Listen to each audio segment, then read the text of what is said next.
So Fate Grand Order Episode 2 has arrived, finishing up the whole setup and really getting the ball moving with this show. Still really enjoying this show, I have to say. I'm really happy to see this project succeed because Grand Order is a type of anime that can have so many projects, and there's already been numerous movie projects announced for next year. So it's like, you want to see this succeed as being like, you can trust in this property to deliver something that's quality, and I think they're definitely delivering right now. The whole Enkidu situation was actually really nice. It was well done, it was a little shocking, and it kind of delivers that punch and that oomph that you really want to see, so it shows you that there is going to be some unexpected twists and turns within this series. It's something that had setup and foreshadowing, especially based on some of the dialogue when showing off this amazing wall, and the demonic beast basically getting slaughtered by an amazing general. Gotta love Gilgamesh for that, and maybe we don't have to kill all of those beasts. So like, there definitely was the setup and foreshadowing to this reveal. You know, this character almost acted like what Merlin ultimately was. You know, you enter in your new world, it's almost like a game. You get your tutorial character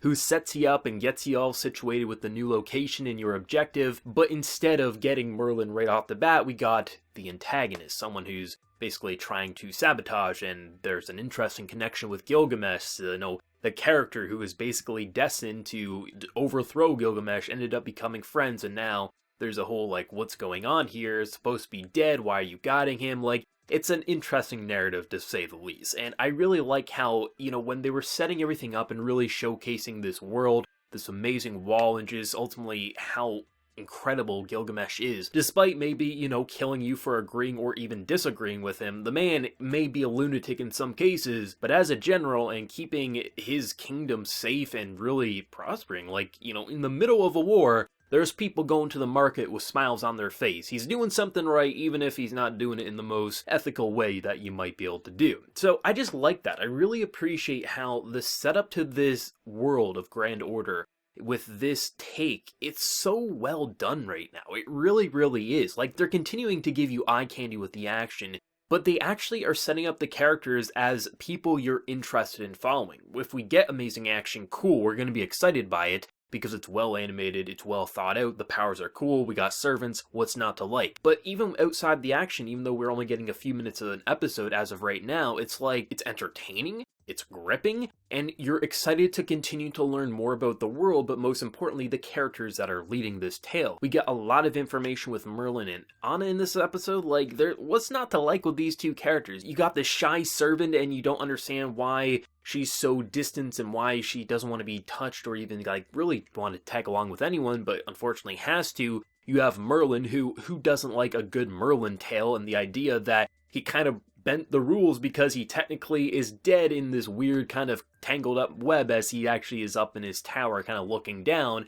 because if this falls, basically what's he gonna look down upon in the future? There's gonna be nothing. It's like, what's not to love about a good Merlin tale? Incorporating Merlin with our boy Gilgamesh, it's kind of a match made in heaven, especially with just a king who kind of rules with an iron fist and a man who is so dishonest that can manipulate and put people who he wants on the throne with ease. So it's like, that's just a match made in heaven. So as we watch our central characters, it's kind of fantastic to just see how the cast is already exploding into interesting personalities, people we want to follow and people we want to see in action-oriented scenes. Since I'm talking about the action, let's once again highlight how gorgeous this show is. The action is so fantastic, it's actually hard to screen cap it because something's almost always moving. It's not like a lot of 2D animated action scenes where it holds onto a scene for a few seconds, meaning you can easily screen cap it and post a pic online, or in my case, use it for these reviews. The camera's always moving, and that's what I love to see. Studios like Ufotable have kind of paved the way for 3D camera work and things like that, incorporating 2D and 3D in a way that you can't even tell what's actually happening, but it just looks goddamn fantastic.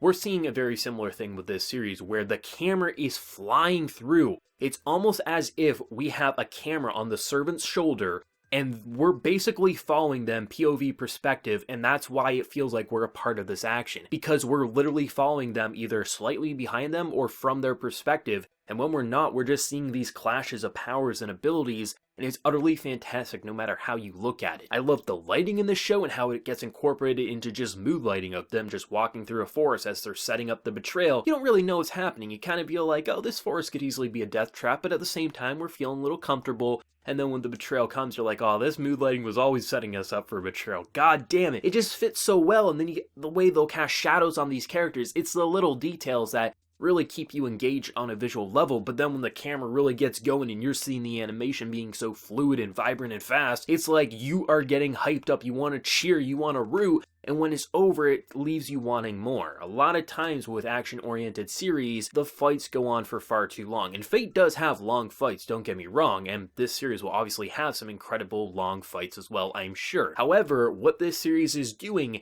is teasing us. They're showing us little glimpses of action here and there, being like, oh yeah, we know how to animate these fights, you'll see more in the future. It leaves the viewer wanting more, and that's better than making the viewer say, yeah, it's good, but I feel like you kind of dragged it along too far. The animation and production to the show is simply superb right now, and to leave the viewer wanting more is perfect, because now we've already got a glimpse of what the action could be, and if we really get a Gilgamesh fight next week, that should be pretty damn cool. Especially once we get into the main fights, because we know this isn't going to end the show right here. We're not going to lose our central character, and Gilgamesh is going to be like, okay, I guess I got to find a new partner to run this tale with, right? So it's like, you know what to sort of expect, but also, you know, you're going to get little blue balls, probably. We're not going to get like a 10-minute fight or anything. But still, that's what I love, is that the action is that well done, that it leaves you wanting more, and with every fight, we are foaming at the mouth, we're drooling, needing to see the next installment to the next set piece for this action. Like I said, it's not the action that drives this Fate series home. There's been plenty of Fate properties that you only watch because of the visual production. This isn't one of them.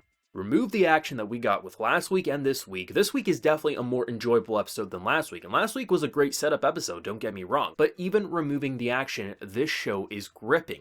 You have so many great personalities wrapped up into this package. We got Rin's looking body, which whatever servant she might be. We got Merlin, got Anna, we got all these characters wrapped up, and we got best boy Gilgamesh, ruling with an iron fist and clearly doing a damn good job, even if maybe he's not doing it in the most healthy of ways. It's so interesting, and the kingdom's beautiful, it's vast, like this is an empire that shouldn't be able to fall, but obviously not everything lasts forever. It's gonna be so fun to see how these personalities clash, kind of connect really well. And when you have Merlin and Gilgamesh interacting on a fairly peaceful level, someone willing to talk back to Gilgamesh, it's like, what is not to be excited about? That's what's utterly fantastic right now about Grand Order. To me, Fate has always been interesting not because of the production to the show. It's been the idea of taking different heroes, heroic spirits, different personalities that legends are wrote about and putting them into one set piece. And Holy Grail Wars, while they can get repetitive, it still lends itself to be more entertaining more often than not. And Grand Order is so cool because it's literally like take the best of the best, throw them together, and even the lower class servants, throw them into the set piece too, because you know you're going to get an interesting story. And even though there are the Holy Grails and things like that, it's so much bigger, and that's why Grand Order is a grand story. And I'm so happy that within 2 episodes, we've already got a great taste of who the cast could be, potential antagonists,